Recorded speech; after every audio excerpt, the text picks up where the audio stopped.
வணக்கம்.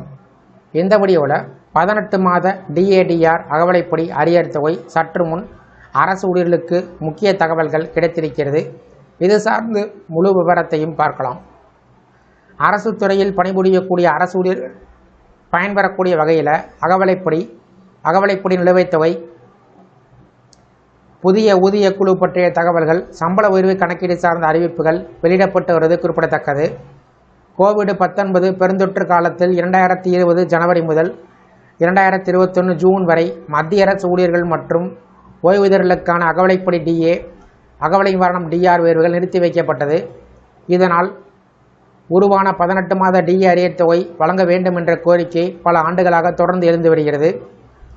சமீபத்தில் நடைபெற்ற ஆலோசனைக் கூட்டத்தில் மத்திய அரசு ஊழியர் சங்கங்கள் மீண்டும் இந்த கோரிக்கையினை வலியுறுத்தியிருப்பதாக தகவல்கள் வெளிவந்துள்ளன. மேலும் 8வது மத்திய ஊதிய குழுவை முன்னிட்டு டெல்லி மற்றும் பிற மாநிலங்களில் கூடுதல் ஆலோசனைக் கூட்டங்கள் நடத்தப்பட இருப்பதாக கூறப்பட்டிருக்கிறது. நீண்ட நாட்களாக நிலுவையில் உள்ள DA அரியர் தொகை குறித்து மீண்டும் எதிர்பார்ப்புகள் அதிகரித்திருக்கிறது. ஆனால் மத்திய நிதியமைச்சகம் இது குறித்து முன்பே தனது நிலைப்பாட்டை தெளிவாக தெரிவித்திருந்தது.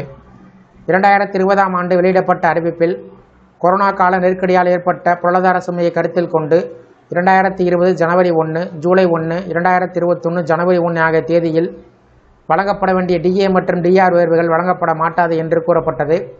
பின்பு 2021 ஜூலை முதல் DA மீண்டும் அமல்படுத்தப்பட்டாலும் 18 மாத காலத்திற்கான நிலுவைத் தொகைகள் பின்னோக்கி வழங்கப்பட மாட்டாது என்றும் அரசு தெளிவுபடுத்தியது.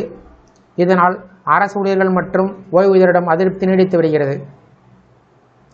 இதற்கு இடையில் மத்திய அரசு சமீபத்தில் அரசு ஊழியர்கள் மற்றும் ஓய்வூதியர்களுக்கு 2% DA மற்றும் DR உயர்வு அறிவித்தது.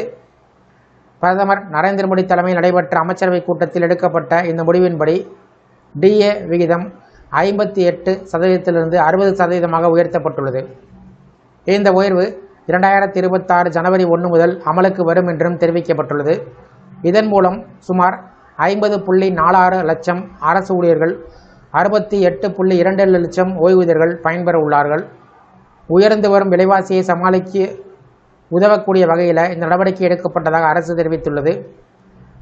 தற்போதைய சூழ்நிலையை பார்த்தால் 18 மாத DA அரியர் தொகை உடனடியாக வழங்கப்படும் என்ற அதிகாரப்பூர்வ அறிவிப்பு இன்னும் வெளிவரவில்லை. இருப்பினும் 8வது ஊதிய குழு தொடர்பான ஆலோசனைகள் நடைபெற்று வந்தாலும் ஊழியர் சங்கத்தின் அழுத்தம் தொடர்வதாலும் எதிர்காலத்தில் இந்த கோரிக்கை மீண்டும் பரிசீலிக்கப்படலாம் என்ற நம்பிக்கை நிலை வருகிறது. எனவே மத்திய அரசு ஊழியர்களும் ஓய்வூதியர்களும் தற்போது அரசுடைய அடுத்த கட்ட அறிவிப்புகளை ஆவலுடன் எதிர்நோக்கி காத்திருக்கிறார்கள். இந்த வீடியோ குறித்த உங்களுடைய கருத்துக்களை கமெண்ட் செக்ஷனில் பதிவு பண்ணுங்கள். இந்த வீடியோ பிடிச்சிருந்தா வீடியோக்கு ஒரு லைக் பண்ணுங்கள். இந்த வீடியோவை அனைவருக்கும் ஷேர் பண்ணுங்கள். நன்றி.